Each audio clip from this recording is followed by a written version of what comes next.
1984, born in the USA, Bruce Springsteen Jacket. So this is a Sulky, right? Yep, harness race.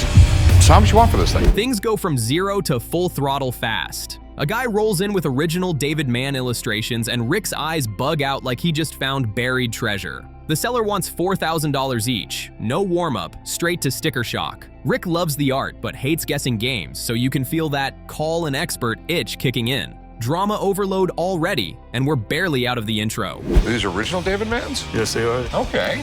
He's the biker Norman Rockwell. The seller drops the origin story. He got them through Red, a longtime friend of David Mann. Rick starts geeking out, calling Mann the biker Norman Rockwell, and you can practically see him clutching these in his mind already. But he keeps cool. $4,000 a piece is no joke. Can you believe this drama? Authenticity versus price is the battleground here, and Rick knows it. A couple things here you might be interested in.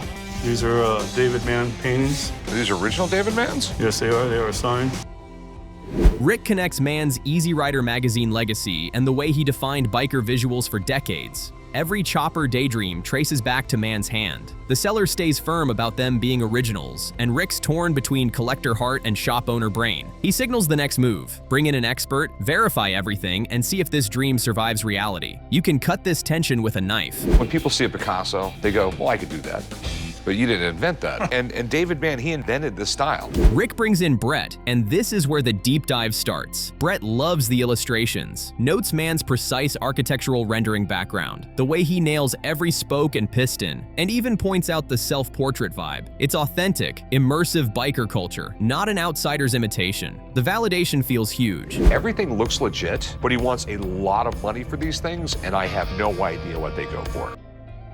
Valuation time, and the air crackles. Brett explains Mann's fully rendered paintings can hit 5 figures, but illustrations live lower. He pegs the more striking composition around $2,500 and the companion piece near $2,000. Rick's face says want, his wallet says careful. Can you believe this drama? Expectations meet reality. Now it's all about the number that makes both sides blink. Most all of them were done that way, yes. They say that he captured all of himself in there. Negotiations ignite. Rick leads with $3,000 for the pair. Testing, probing. The seller counters hard at $3,500, and Rick tries to fight his emotions. Badly. He caves because these are just too cool. Deal at $3,500. Seriously, look at that reaction. Pure collector joy. That's how you turn tension into triumph. This one, since it's a slightly more interesting composition in my opinion, and I think the figure is a little more recognizable as David Mann himself. Hard pivot. New seller with a vintage early 1970s spy pen radio straight out of a comic book ad. Rick lights up like a kid who finally got the toy his parents said was too expensive. The seller wants $300 and swears it works. Chumley's already teasing Rick about the Stone Age. Nostalgia is strong, but so is pawn shop skepticism. Talk about a twist in tone. Get this vintage early 1970s spy pen radio. Cool. Rick breaks down the tech like a proud science teacher. Crystal set, no batteries, vibrations into sound, spy vibes achieved. The seller claims it's one of the better comic book gadgets because it actually works, and Rick's nodding hard. Seriously, look at that reaction. Pure childhood redemption energy. Still, rarity equals risk, and money talks louder than memories on this floor. You know, the back of comic books, there was all sorts of weird little gadgets and weirdness things you could buy. I wanted the sub really, really bad. Decision time. Rick straight up admits he has no idea what the market will do and tosses out $150. A clean gamble at half the ask. And boom, the seller takes it without flinching. That quick snap from nostalgia to negotiation victory is classic Vegas pawn. You can almost hear Rick's inner kid cheering. I did not see that coming.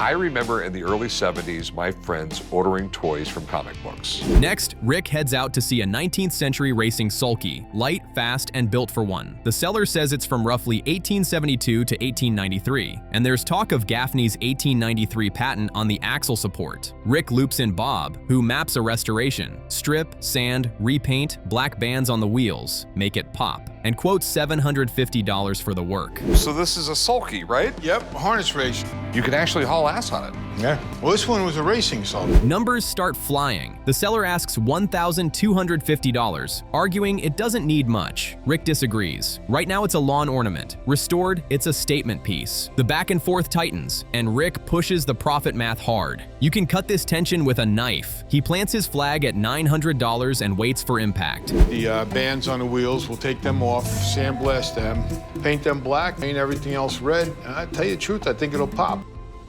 Boom! Deal accepted at $900. The seller's grinning. He paid $300, so that flip is clean. Rick's already seeing glossy red and black rolling onto the showroom floor. Talk about a twist. From rickety relic to showroom stunner in the making. That's a tidy harness racing hustle. If you can meet me back down pawn shop, I'll write you up, I'll pay you. That's fine. All right, well, thanks, Bob. All right, Rick. Back at the shop, a seller brings in a Bruce Springsteen Born in the USA tour jacket, claiming it was crew only. He's targeting $500. Rick's been burned by tour jackets before, so he calls Warwick, the music guru. Corey chimes in about misunderstood Springsteen lyrics, and the whole shop's buzzing. Is this a rock relic or just a bulky hanger eater? 1984, Born in the USA, Bruce Springsteen tour jacket, only given. Warwick lands and gets surgical. The jacket's clean for its age, marked 1984, but the front patch screams CBS Records, promo territory. He explains the tour ran roughly 155 dates, and true band or crew jackets have embroidered names. This one's not that. Value check. Retail around $250 to $300. Seriously, look at that reaction. The seller's hope dips fast. With the tour jacket for Bruce Springsteen's Born in the USA tour. There's a lot of Springsteen fans out there. A seller unveils the '77 Dodgers pennant and points to a bold signature, Frank Sinatra. The shop practically freezes. Old blue eyes on a ballpark souvenir, drama overload. The seller's pitch: Sinatra attended those October '77 games, so the autograph could be legit. He's thinking retail $1,500, but says he'll take $750. Rick's eyebrow does that "I'm listening, but I'm suspicious" lift. I have a 1977 World Series Dodgers pennant that I bought at an auction, and I noticed this signature on it. Rick reminds everyone Sinatra avoided autographs like they were paparazzi. Meanwhile, the seller explains he bought several banners at an auction, and this one had the magic scrawl, "You can cut this tension with a knife." Corey cracks a Dodgers versus Giants jab, but Rick keeps circling authenticity. Value lives or dies on the signature being real. No paperwork, big risk.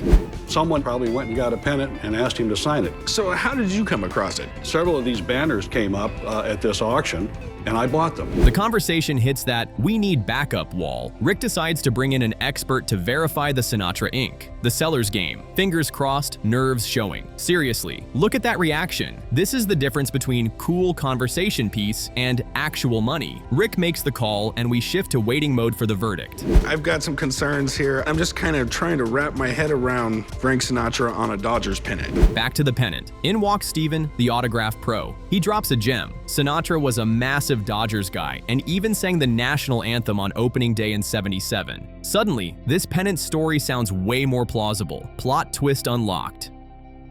Frank Sinatra was a huge baseball fan, and he was a huge Dodger fan. Matter of fact, him and Tommy Lasorda were as close as could be. Steven examines the ink. Felt tip overlaps, live strokes, nothing printed. Then he compares exemplars, pressure, slant, angle, explaining how surface differences, baseball curve versus flat pennant, change letter shapes. Watching the seller's hope rise is priceless. Verdict: it looks like Sinatra's hand. The room exhales. Okay, well, first we'll get in here, we'll analyze the signature, and oddly enough, Frank Sinatra did sign baseball-themed items. I think you'd be pretty surprised at that. But here's the gut punch. Grade 7 to 8. Not a home run autograph. Steven pegs the value at around $600. Expectations versus reality strikes again. Rick processes the number with that "I told you so" face, and you know the negotiation is about to become a chess match. Well, based on everything I've seen today, the ink analysis, looking at the exemplars side-by-side comparison, I feel that Frank Sinatra signed this pennant. Yes. Offer time. Rick opens at $300. The seller fires back at $700. Back and forth builds. $450 from Rick, $500 from the seller, until Rick suggests splitting the difference. They shake hands at $475. Seriously, watch that reaction. Pure relief. The seller basically turned a $25 auction buy into a near $500 win. Well, you heard what my guy said. Reasonably, I can expect to get $600 out of it. I'll offer you 3. Suddenly, the backlot turns into movie night. A DeLorean time machine replica from Back to the Future rolls in. The thing looks incredible. Flux capacitor, glowing bits, the whole 9. The owner built it himself, chasing childhood nostalgia for a decade. Can you believe this build? Instant crowd magnet energy. Even Rick can't hide a grin. I like it when people bring cars to the shop, because generally, I get to take them for a spin. The DeLorean time machine from Back to the Future. The seller gushes, military aircraft parts here, custom aluminum there, and that iconic Munster, fusion built from a coffee grinder. Talk about a twist. This car is basically a rolling prop masterpiece. But Rick notes the buzzkill under the hatch, the original DeLorean engine, aka slow, hot, and stubborn. Hype versus horsepower has entered the chat. Is this the actual one from the movie? No, this is a replica that I built. I'm just a huge fan, and it's the ultimate movie car. Inside the cockpit, the time circuits light up and the seller jokes about going back to stop Rick's conception. Savage. The flux capacitor stares back like destiny. It's pure fan service engineering, and the nostalgia is dialed to 11. Emotionally, it's a rocket. Practically, it's a DeLorean. Marty to come down and talk to him. They hop in the DeLorean and they just go back in time. Then from there, he was just trying to fix the chain of events that he had screwed up. Showdown time. The seller claims replicas of this caliber can sell near 6 figures. Rick nearly chokes and fires a reality check. He's thinking more like $10,000. Drama overload. The value gap here is a canyon. You can feel the tension as the dream price slams into dealer math. What do you want for it, though? How close to that number do you think you can get? Like 10 grand? I get $10,000 worth of time circuits in the dash. The seller pushes back, floating $80,000 and the draw it would bring into the shop. Rick stands firm. Mechanical upgrades would sink money fast, and replicas don't play like originals. After a tense pause, it's a no deal. Painful, but predictable. Nostalgia can't override numbers today. I know you got a gazillion man hours into it and everything like that, but to get it mechanically right, it would cost you more than the car's worth. Final inning, a self-winding stock ticker appears. The seller calls it the first pay TV for finance. Mass media into your office for a monthly fee. Rick loves the history, but flags issues. Not Edison's early model. Needs cleanup, and the date is closer to 1900 to 1910. The ask? A sky-high $12,000 to $14,000. Tension rising. This is a self-winding stock market ticker tape machine. Okay, this was basically the first pay TV. Rick counters hard at $2,500. The seller volleys $3,500, then $3,300, but Rick plants a flag at a clean $3,000. After a beat, deal. You can almost hear Wall Street bells. From a $30 buy to $3,000. Talk about return on investment. The shop scores another tidy flip, and the day's deal drama sticks the landing. I will give you $2,500 for it. That's not enough. Well, what's enough?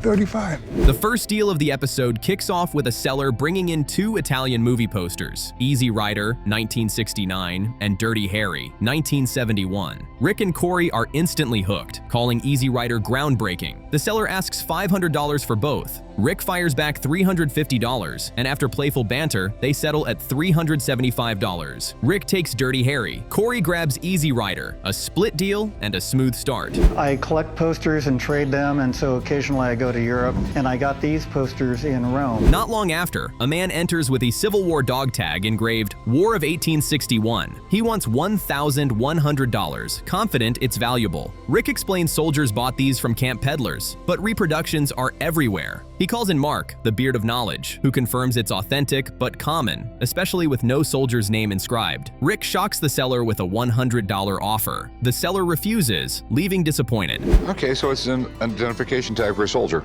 So the War of 1861, that's the Civil War.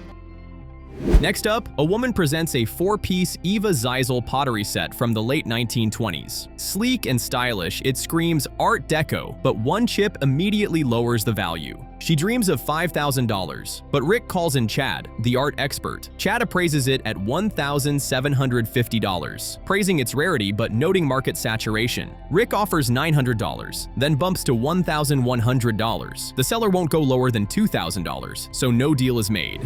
I have a 4-piece Zeisel Pottery set from the late 1920s. Meanwhile, another seller arrives with a 1910 Coney Island pony cart. He claims these rides can fetch up to $5,000, but Rick is skeptical. Restoration expert Rick Dale later inspects it, revealing it's not from 1910, but more likely the 1940s to 50s, made of cast aluminum rather than steel. Value, about $500. After tense bargaining, they agree on $450, with the seller happy to fund a Thailand vacation. Okay. There's a thing called grease. They invented it a few thousand years ago. Rick decides to restore the pony cart as a surprise for Chumley's candy shop. Chum envisions a glittery unicorn vibe, white pearl horse, pink mane, sparkles galore. Rick Dale promises some bedazzled flair, and Chum is over the moon, already picturing it drawing customers into his shop. It's at Rick Dale's getting restored, and I was going to sell it, make a profit, but I've decided I think I'm going to give it to Chum. Finally, Rick Dale reveals the finished pony cart outside Chumley's candy shop. Instead of Chum's unicorn dream, Dale goes candy chariot style, red, green, and gold with candy-themed accents. Chum is thrilled anyway, posing proudly while Rick and Corey tease him. It's a colorful and hilarious ending to one wild episode. He did say, though, he changed the artistic direction, whatever that means. The historical streak continues when Corey checks out an 1892 Grover Cleveland campaign ribbon. In pristine shape, it still has the candidate's portrait and the White House printed on it. The seller only asks for $50. Corey, loving both the price and the story of Cleveland's scandal-filled presidency, immediately agrees without haggling. Easiest deal of the day. Hey, how's it going, man? Pretty good. I've got a Grover Cleveland campaign ribbon from 1892. Things escalate with the jaw-dropping arrival of a 1978 Triple Crown trophy, one of only 13 ever made, awarded to a firm's trainer. Cartier designed it, making it as elegant as it is rare. The seller wants $500,000, and Corey is floored. Expert Dan confirms the valuation at $500,000. Corey tries to negotiate, offering $225,000, but the seller won't budge from $500,000. No deal, but one of the rarest pieces ever seen in the shop. Triple Crown trophy. Really? You don't look like the size of a jockey. No. Right after, a seller shocks Rick with what he believes is a Roman toga pin. Asking $1,200, the seller has no idea of the twist coming. Expert Bob Dodge examines it and reveals it's not Roman. It's Villanovan, predating Rome by centuries, making it nearly 3,000 years old. Valued at $2,500, Rick offers $1,000. The seller pushes back at $1,200, and they shake on it. An ancient jackpot. Okay, that is definitely cool. So where did you get this? It was a gift from a friend. They picked it up at a garage sale, actually. A seller walks in with a Kramer Duke bass claiming John Entwistle, The Who, played it live and signed it. And then John Paul Jones, Led Zeppelin, signed it too. Two titans on one bass? Rick is hooked, even while clowning on his fat fingers. The ask, $8,000. You can cut this tension with a knife. If it's real, that price might sing. No, it's actually a bass guitar that John Entwistle from The Who played and used. Let's take it out. The John Entwistle. The John Entwistle. Rick presses for proof. The seller drops a notarized letter saying Entwistle played it in 1999 and both autographs are authentic. Rick reads it, deadpans, and nukes the vibe. The letter's from Ed Malone, a nobody in the authentication world. Paperwork? Worthless. Can you believe this drama? Rick pivots fast. This is an autograph problem, not a story problem, so he lines up an expert. I have a document that he played it and that it was autographed by him, and then I got on the same document that it was autographed by John Paul Jones. Steve Grad lands to inspect the signatures. He ignores the junk paperwork and lets the ink talk. He spots different pens, signed at different times, just like the story, and compares exemplars. Those luscious J's, the stacked flow, boom, authentic. Both Entwistle and Jones are 100% good. Can you believe this win? A guy came in with a really weird shaped bass guitar signed by John Entwistle from The Who and John Paul Jones from Led Zeppelin. Steve gives a reality check. Autographs alone run about $1,200 total. That's not the whole story though, so Rick calls his guitar ace to judge the instrument and the combo value. Even the seller's sweating now. Was the stage-played claim enough to crank the price? Or is this about to drop a key? Kind of a white paint pen. It's a little thick. Next one is Entwistle. That's silver. So you have two different colors on here, which tells me probably signed at two different times. Cool 80s lineage. Kramer had Gene Simmons and Eddie Van Halen on the roster. Conditions decent, but briefly stage played isn't a rocket boost unless you've got photos or tour provenance. Still, the combo, 2 Rock God Sigs on a quirky bass, is super sellable. Jesse pegs the whole package around $4,000. That's the story behind it also is that, that's where it says that it was briefly played, so there's got to be some value to that. Let's Dance. Rick opens at $2,500. The seller swings back at $3,500, trying to hold the line. You can cut this tension with a knife. Rick climbs to $3,000. Top and final. Beat, and the seller folds. Talk about a twist. 2 legendary signatures, 1 unique bass, and Rick nabs it for $3,000. A fair price. So what's your fair price? Well, I guess in your world as close to $4 grand as we could get. Hard cut. A customer brings an 1867 proof shield nickel. Rick lights up. This thing is heavy history. It's graded, gorgeous, and the seller swears it's elite. Then the bomb. Only 25 made. Talk about a twist. The seller wants $90,000. Rick knows it's special, but won't guess. Time to phone a coin guru before anyone writes a massive check.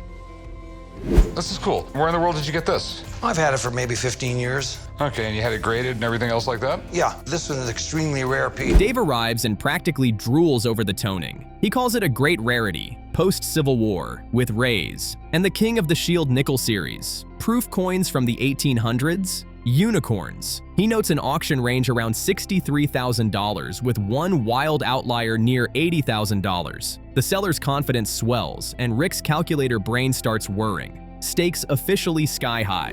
The guy came in the shop with an 1867 proof shield nickel. These things rarely come to the market. Numbers time. Rick anchors at $50,000. The seller recoils like he touched a hot stove. I'd be throwing away 20 grand. Rick points to the $63,000 comp, but the seller won't budge below $80,000. Seriously, look at that face. Stone. No deal. The coin walks, the tension lingers, and the shop inhales.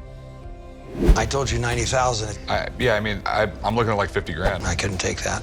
I mean, that'd be throwing $20,000 away in a heartbeat. Like Dave said, it's a $63,000 coin. New vibe. A 1960s Mattel talking Herman Munster doll lumbers in. The seller restores vintage talkers and wants $600. Chumley's grinning like a kid on Halloween as Herman purrs lines like, "You are so cute," and "I love your hands and so cold." It's equal parts creepy and adorable, and the condition looks shockingly clean. I have a talking Herman Munster doll. Okay. I restore vintage talking dolls from the 60s. All right, you mind if I take a look at it? No, go right ahead. Chumley gives the mechanics a workout. Pull-string voice box sounds crisp. The tush tag's still on, and the paint hasn't been botched by the restoration. Drama overload? Not yet. But pricing restored toys is tricky, so Chumley calls in a ringer who knows this monster clan by heart. The Monsters was a huge hit when it came out. I recall Herman Munster's the head of the household. He was part of a family of monsters. Johnny, the expert, arrives and lights up. It's a classic 1964 Mattel release, factory correct and nicely restored, with the voice box working like a charm. Johnny says it should land between $600 and $650. Chumley's thrilled, but a dealer still needs room to profit. You can see the calculation forming behind that smile. A woman came in with a 1960s talking Herman Munster doll that she restored herself. It's a really cool piece of TV memorabilia, but I'm not exactly sure how to price it. Negotiation. Chumley tosses out $450. The seller counters $500 with zero hesitation. It's clean, it talks, it's beloved IP, Chum knows it won't sit long. Deal at $500. Seriously, watch that reaction. Priceless. The seller beams. Herman keeps flirting, and the shop bags a crowd pleaser. Why would I offer you 50 bucks? That's not gonna work. So, tell me what you want. I would like $600 for him. Things explode early when a seller walks in clutching a battered book and declares it's a first American edition of Jules Verne's 20,000 Leagues Under the Sea. Corey locks in, Chumley jokes about Moby Dick and Finding Nemo, and the room shifts from giggles to, wait, this might be huge. Drama overload already, and we haven't even cracked the cover. Buckle up. Corey's about to chase a white whale of his own. What I have is a first American edition of Jules Verne, 20,000 Leagues Under the Sea. The seller reveals he scored it at a garage sale for just a few bucks and now wants $10,000. or $9,999 if they want to feel thrifty. Bold. Corey listens as the man swears it's the real deal and hints at serious scarcity. You can cut this tension with a knife. The shop knows first editions can mean first-class money, if everything checks out. Pretty much what it's about, there's this giant ship-sinking monster in the ocean, and some guys get on a boat called the Abraham Lincoln, and they're gonna go find this monster. We learn the book's been professionally restored. Original cloth back on the spine, so not some DIY disaster. Smart move. Still, restoration can ding collector value. Corey decides to take it to Rebecca, the resident rare book expert, partly to be safe and partly to show he can handle dad territory. Talk about a power play. Corey wants this win. I sent it to a professional book restorer. They put the original cloth back on the spine. At Rebecca's, she drops knowledge. In the title, 20,000 Leagues is distance traveled under the sea, not depth. Science fiction flex. She confirms Boston, 1872, and starts checking bibliographic points like a hawk. Osgood on the spine, Under the Seas on the title page, and even the faint jellyfish embossing. Rebecca's eyes widen. This is looking like a true first American edition. 20,000 leagues is about 69,000 miles. A lot of people think that that means depth, that you're going down 20,000 leagues. Then the cold shower, condition issues. The gilt is faded, the book's been loved hard, and collectors can be picky. Still, Verne gets a pass sometimes because people actually read him to pieces. Rebecca lands the punchline, about $12,000 in value, even with the wear. Corey's grin says it all. This is a heavyweight. I did not see that coming. I'm really surprised. This is a first American edition. Cool. Wow. This book is very, very rare. Negotiation time. Corey opens at $7,500. The seller fires back, $10,000 or bust. Corey inches to $8,500, then tests $9,000, and the seller still won't blink. You can feel the standoff tighten. Finally, Corey bites, $9,500. Deal done. Seriously, look at that reaction. Corey just wrangled one of the shop's rarest first editions. I'll tell you what, I'll give you $7,500 for it. 75, I think, is too low. I think my number is still 10. Switching gears, a man hustles in an 1896 antique corkscrew, supposedly from a San Francisco hotel, family heirloom roots and all. It clamps to a bar, promises smooth pulls, and flaunts a nameplate. The story's great, the look is cooler, and Rick's curiosity is fully engaged. Let's see if it actually works, because pretty doesn't pour wine. Hey man, I got this antique corkscrew. I'd like to sell it to you. Are we gonna open a bottle or something? We can. Test time. Rick mounts it, drives the worm, and pop, clean pull. But then the ask lands like a lead cork, $10,000. Rick nearly drops the bottle and counters a stone-cold $100. The air goes brittle fast. Can you believe this drama? That spread is wilder than a New Year's champagne bill. You hold the bottle. It's a two-handed job. They try to bridge the canyon, but it's no pour. With numbers miles apart, no deal. Rick delivers the mic drop. Just because something's old doesn't mean it's valuable. The seller walks, and the bar tool fans at home collectively sigh. Sometimes history is a vibe, not a payday. Make it 500. We got a deal. There is no way on the planet. I'd give you $100 for it. That's only because it's got the San Francisco plaque on it. No, man, I can't take 100. Then a blink and grin moment for metalheads. A woman rolls in with a denim jacket and a banner signed by Metallica in 1986. James, Lars, Kirk, and the legendary Cliff Burton. She's got photo proof of the signing. Chum blurts about Iron Maiden on the jacket, but the signature's pure thrash royalty. Talk about a twist. They had signed the back here, and also I have a banner that I made. Uzmuya. Corey wants it, bad, but he's not buying blind. He calls Steve from PSA, the gold standard for autographs and a massive Metallica diehard. With that combo, we're getting a verdict that counts. The seller braces. If this is legit, she's sitting on something serious. You know, I really don't know what this stuff is worth. I'd like to have somebody actually verify the signatures. Okay. Steve arrives and goes full fan mode. Early albums Kill 'Em All, Ride the Lightning, Master of Puppets, the classic lineup etched in rock history. He inspects fabric, ink, and era details, zeroing in like a backstage pass inspector. This isn't just nostalgia, it's forensic fandom. Wow. This is, this is all about Metallica right here. First 3 albums, Kill 'Em All, Ride the Lightning, Master of Puppets. That was the core 4 guys. He compares signatures to known exemplars. James's emphatic scrawl, Lars's boisterous inscriptions, and the Holy Grail, Cliff Burton's Rush-style autograph from that brief, brilliant window. Everything lines up. Steve's verdict, authentic. Seriously, watch that reaction. Priceless relief. Ink on here, which isn't an issue. The next thing I want to do is I want to start to look at these signatures here compared to stuff that I know is authentic of the band.